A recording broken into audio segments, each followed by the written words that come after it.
Hello everyone and आप सभी का एक और बार स्वागत है अपने चैनल पे। मैं हूं अभिषेक कर और आज हम एक बहुत ही इंटरेस्टिंग टॉपिक के बारे में बात करने वाले हैं। आप में से काफी सारे लोग मुझसे अक्सर ये पूछते हैं कि भैया ये एक्सपायरी डे की ट्रेडिंग जो होती है उसमें हम में से काफी सारे लोग एक्सपायर हो जाते हैं, थोड़ा सा हमें मदद कर दो थोड़ा समझने के लिए कि निफ्टी बैंक निफ्टी में किन चीजों का हम ध्यान रखें, किन चीजों का हमको बहुत अच्छे से एनालिसिस करनी चाहिए। सारी चीजें आप में से काफी सारे लोग सोचते हैं, मुझसे पूछते रहते हैं।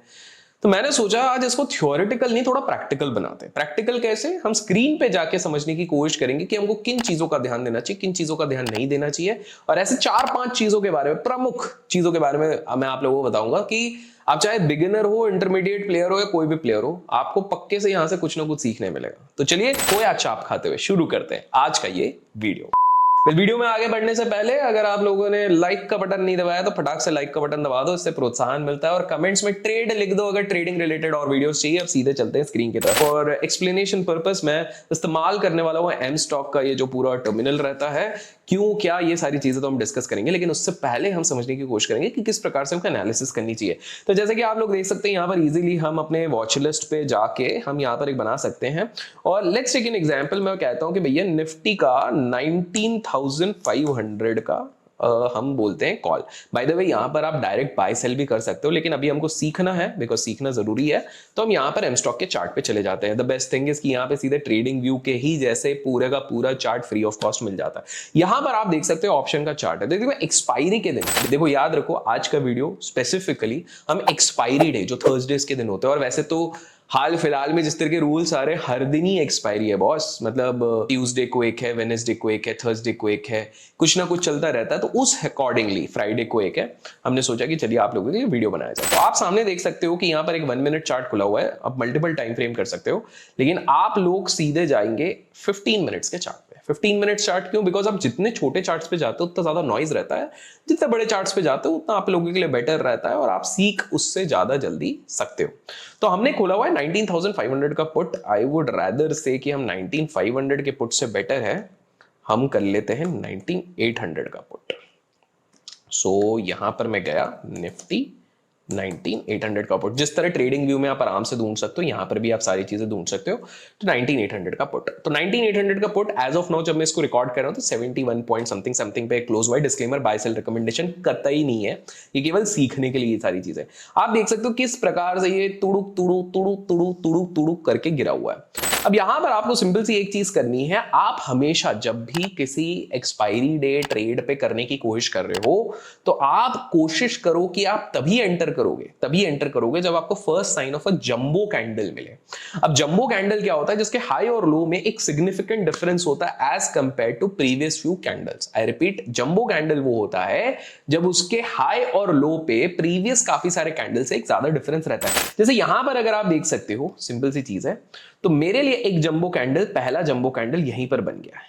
जैसे ही इसका हाई लो टूटता है, तो फॉर एग्जांपल इसका हाई आ रहा है ऑलमोस्ट 260 के ऊपर, मैं अपना ट्रिगर ऑलरेडी मार्केट में लगा दूंगा। एम स्टॉक में ये फैसिलिटी है, आप ऑलरेडी ये चीज लगा सकते हो, एक ऑर्डर लगा सकते हो। तो जैसे ही ये 262 को तोड़ेगा, मेरा बाय यहां पे ट्रिगर होगा और उसके बाद हमारा टारगेट और स्टॉप लॉस कैसे सेट होगा? इसका लो हो गया स्टॉप लॉस और उसके बाद 1:2 का हमारा टारगेट है।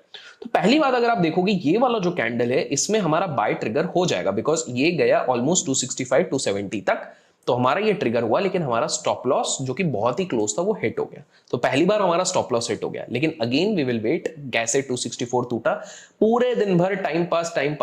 यहां पे 264 को जैसे इसने तोड़ा, within just some time ये गया 300 के आसपास तक। तो आप देख रहे हो एक स्टॉप लॉस हिट होने के बावजूद यहां पर आपका एक प्रॉफिट बना है। तो पहली चीज तो हमने ये देख लिया कि भैया हम अपने एक जंबो कैंडल का वेट करेंगे। दूसरी चीज आप देख सकते हो, आपको देखना है थोड़े से ग्लोबल इंडाइसेस। जैसे कि यहां पर एम स्टॉक पे आप देख सकते हो डाउ जोन्स आपको दिख जाएगा, नैस्डैक दिख जाएगा, एसएनपी जो मेन होता है, डैक्स रहता है। मेरी मानो तो डाउ जोन्स और डैक्स के अलावा आपको कोई और दूसरी चीज देखने की जरूरत नहीं है। नैस्डैक में आईटी स्पेसिफिक स्टॉक्स के लिए बहुत जरूरी होता है, बट इन जनरल आपको देखने की जरूरत नहीं है। तो the second thing which you are trying to do over here is आप सिंपल सा जाके यहां पर आप देखोगे कि भैया ये क्या चीज चल रही है, यहां पर कैसी क्या चीज चल रही है। नेक्स्ट चीज जो आप देखने वाले हो एक्सपायरी के दिन पे, आप गेनर और लूजर तो ठीक है, बट वॉल्यूम के हिसाब से आपको देखना है कि क्या कोई हार्ड कोर पब्लिक सेक्टर या फिर प्राइवेट सेक्टर बैंक यहां पर बजिंग हो रहा है। एज ऑफ नाउ जब मैं रिकॉर्ड कर रहा हूं तब एचडीएफसी बैंक और एसबीआई मतलब पब्लिक सेक्टर बैंक्स का एक leader in terms of market capitalisation और एचडीएफसी बैंक जो कि प्राइवेट सेक्टर का एक लीडर है एज पर मार्केट कैपिटलाइजेशन ऊपर थे, which is definitely going to give me a hint कि बॉस यहां पर बैंक्स का एक मोमेंटम हो रहा है, कहीं ना कहीं कुछ चीज अच्छी है। और इसीलिए मेरे प्यारे दोस्तों अगर मैं आप लोगों को बताऊं तो आज के दिन पे जब मैं रिकॉर्ड कर रहा हूं ये देखो किस प्रकार से बैंक निफ्टी ने एक अप ट्रेंड दिखाया हुआ है। तो हमने क्या 3-4 चीजें देखी आज के दिन पे, पहला एक बिग जंबो कैंडल हमने देखा है, दूसरा ग्लोबल इंडाइसेस देखा है, तीसरा वॉल्यूम देखा है एंड फाइनली मेरे प्यारे प्यारे दोस्तों हम एक सिंपल सा इंडिकेटर्स पे जाते हैं और हम लगाएंगे वीवैप। अब आपको एक इंटरेस्टिंग चीज बताता हूं, यहां पर हमने वीवैप लगाया। आप में से काफी सारे लोग बोलते हैं कि भैया ये वीवैप दिखता क्यों नहीं है, हमको क्यों नहीं दिख रहा? बिकॉज याद रखिए वीवैप के लिए वॉल्यूम चाहिए और स्पॉट प्राइस पे आपको वॉल्यूम नहीं मिलेगा। तो आपको अगर वीवैप देखना है तो हम क्या करेंगे, हम बैंक निफ्टी के फ्यूचर चार्ट पे देखेंगे और आप देख सकते हो कितना बखूबी। और वीवैप के लिए जितना थोड़ा छोटा टाइम फ्रेम है वो बेटर रहता है। 15 मिनट के एनालिसिस करके 5 मिनट्स पे आप देखेंगे।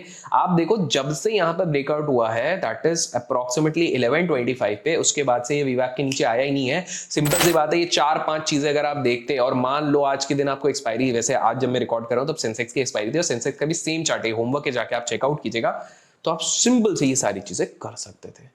तो आप बोलोगे यार भैया ये तो बढ़िया चीज है यार और ये प्लेटफॉर्म भी बढ़िया है, यहाँ पर आप बाय सेल डायरेक्ट भी कर सकते हो, वॉच लिस्ट पे लगा के इंस्टेंट एग्जीक्यूशन हो जाता है। इतना ही नहीं, जीरो ब्रोकरेज के साथ साथ आप चाहे करेंसी में इन्वेस्ट करें, चाहे आप म्यूचुअल फंड में इन्वेस्ट करें, चाहे आप आईपीओ में इन्वेस्ट करें, आपको यहां पर लगना है जीरो ब्रोकरेज। और प्राइसिंग अगर आपको लग रहा होगा कि नहीं नहीं आप ऐसा कैसे बोल सकते हो, तो आप सामने देख सकते हो जीरो ब्रोकरेज है यहाँ पर। सिंपल सा का 999 का एक जीरो ब्रोकरेज फॉर लाइफ वाला प्लान है।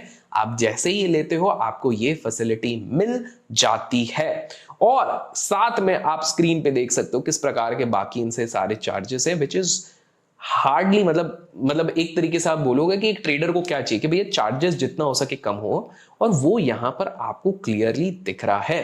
तो किस चीज का वेट कर रहे हो बॉस? एक्सपायरी ट्रेड करनी है या नॉर्मल ट्रेड करनी है? अगर आप लोगों को करनी है, charges is one of the biggest areas of concern. अगर उस चीज को आपको सॉल्व करना है तो डिस्क्रिप्शन में मैंने लिंक डाला हुआ है, जाके चेकआउट करो और अपना अकाउंट एमस्टॉक में ओपन करो। बट जाने से पहले बिकॉज आप यहां तक टिके हो तो मैं वापस आऊंगा और आपको एक्सपायरी की एक और इंटरेस्टिंग चीज यहां पर बताना चाहूंगा। एक्सपायरी की एक इंटरेस्टिंग चीज ये है कि काफी सारे लोग out of the money option खरीदने के बाद ये सोचते हैं ये हीरो जीरो हो जाए, जो बिल्कुल गलत है।